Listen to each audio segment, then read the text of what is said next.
सभी संविदा कर्मियों को बहुत बहुत बधाई। 5 वर्ष की सेवा पूरी कर चुके संविदा कर्मचारी होंगे नियमित और उसी पद पर होंगे जिस पद पर वो 5 वर्षों से काम कर रहे हैं लगातार। जी हाँ, लेकिन उनके लिए भी ये आया है जो अलग अलग पदों पर 5 वर्षों से ज्यादा काम कर रहे हैं, उनका क्या होगा। जी हाँ साथियों, सरकार ने सीधे राजपत्र जारी किया। ये बहुत बड़ी खुशखबरी है।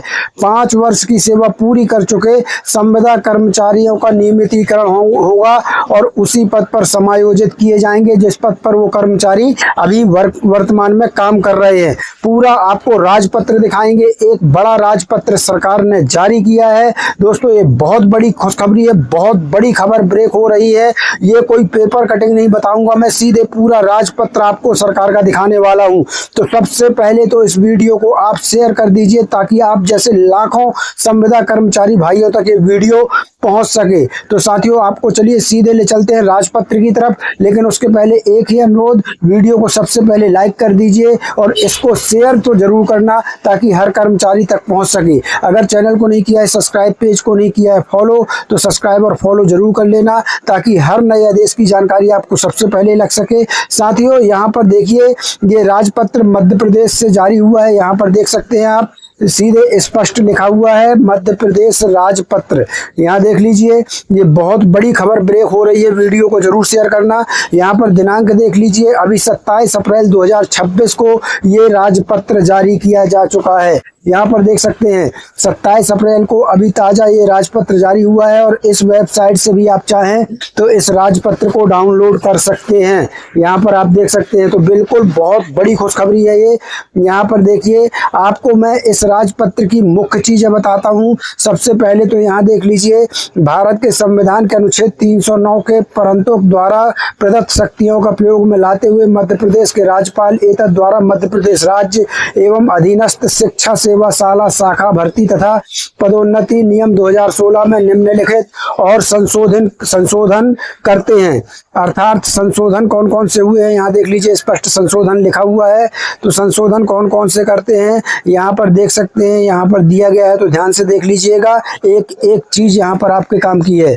नियम 2 में खंड डा के पश्चात निम्नलिखित खंड अनंतः स्थापित किया जाए। अर्थात आर्थिक रूप से कमजोर वर्ग EWS से अभिप्रेत मध्य प्रदेश शासन सामान्य प्रशासन विभाग द्वारा जारी परिपत्र क्रमांक दिनांक 2 जुलाई 2019 तथा परिपत्र क्रमांक दिनांक 18 जुलाई 2019 एवं इस निमित्त समय समय पर जारी कोई अन्य आदेश द्वारा यथा विनिर्दिष्टित आर्थिक रूप से कमजोर वर्ग के नागरिक। आपको काम की चीज दिखाते हैं साथियों। यहाँ देखिए आगे इस राजपत्र में क्या लिखा हुआ है। यहाँ पर सबसे ऊपर देख सकते हैं मध्य प्रदेश राजपत्र दिनांक 27 अप्रैल 2026। तो चलिए आपको बताते हैं। यहाँ पर देखिए आगे लिखा है, यदि संविदा अधिकारी एक अथवा एक से अधिक प्रकार के संविदा पदों पर नियुक्त रहा हो, ऐसी स्थिति में संविदा पद के जिस समकक्ष नियमित पद पर वह नियुक्ति हेतु आवेदन करता है या करती है, उसके बराबर या उच्चतर संविदा पर वह जितने वर्ष कार्यरत रहा है उतने वर्ष की छूट उसे निर्धारित अधिकतम आयु सीमा में मिलेगी। आयु संबंधी समस्त छूट सम्मिलित करते हुए संविदा अधिकारी की अधिकतम आयु 55 वर्ष से अधिक नहीं होगी। फिर यहाँ आगे देखिए क्या कुछ लिखा है। वे पद जो संविदा अधिकारियों के लिए समकक्ष नियमित पदों पर नियुक्ति हेतु आरक्षित हैं, उस स्थिति में अन्य अभ्यर्थियों से भरे जाएंगे जिन पदों को भरे जाने के लिए विहित पारदर्शी एवं प्रतिस्पर्धात्मक प्रक्रिया के पालन उपरांत पर्याप्त संख्या में संविदा अधिकारी अंतिम रूप से चयनित अथवा अहर नहीं हो पाते हैं। संविदा अधिकारियों कर्मचारियों के लिए आरक्षित पद रिक्त रहने की दशा में कैरी फॉरवर्ड नहीं किए जाएंगे।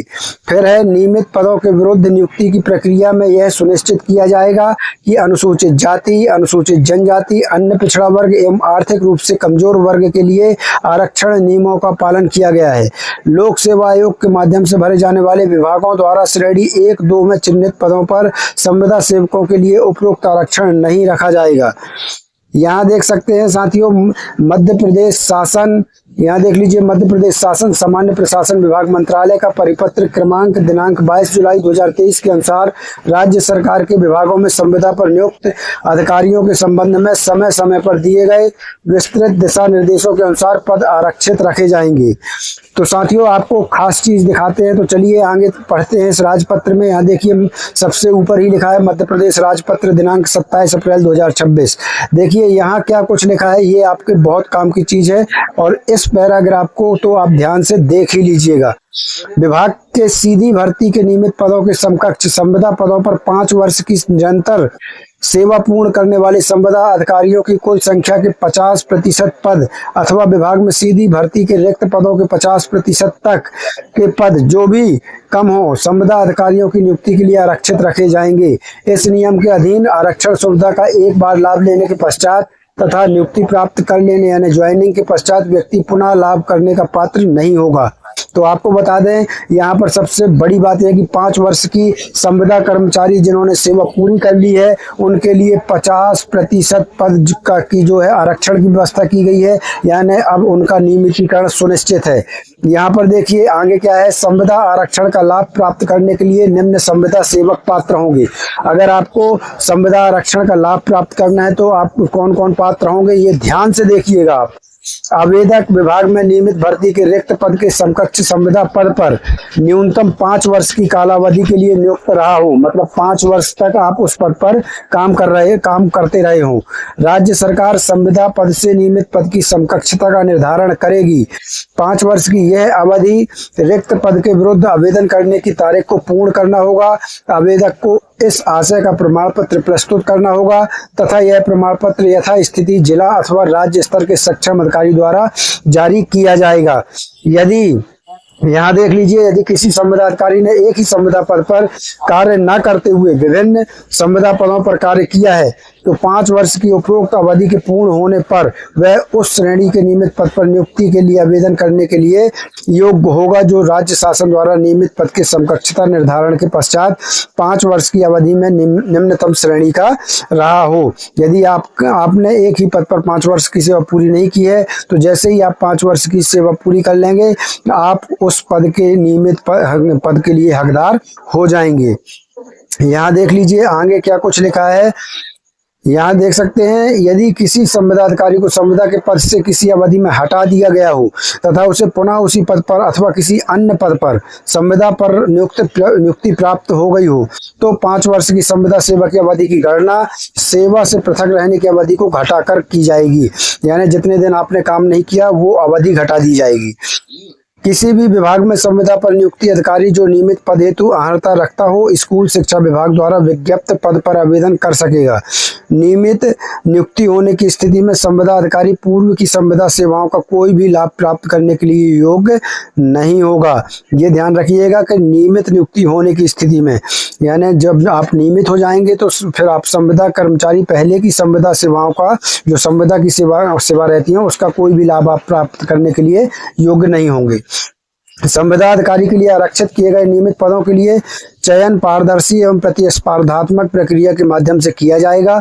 इस प्रयोजन हेतु नियुक्तिकर्ता विभाग द्वारा न्यूनतम कट ऑफ अंक निर्धारण किए जा सकेंगे एवं अन्य अर्हताओं के संबंध में नियम बनाए जाकर चयन प्रक्रिया का निर्धारण किया जाएगा।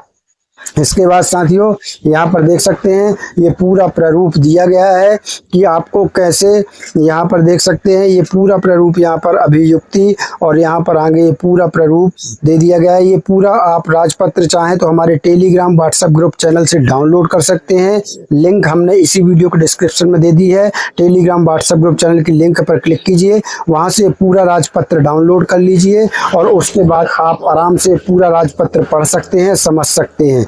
तो साथियों आज के लिए बस इतना ही। वीडियो को शेयर जरूर कर देना। मिलते हैं नई अपडेट के साथ, तब तक के लिए धन्यवाद। जय भारत, जय हिंद।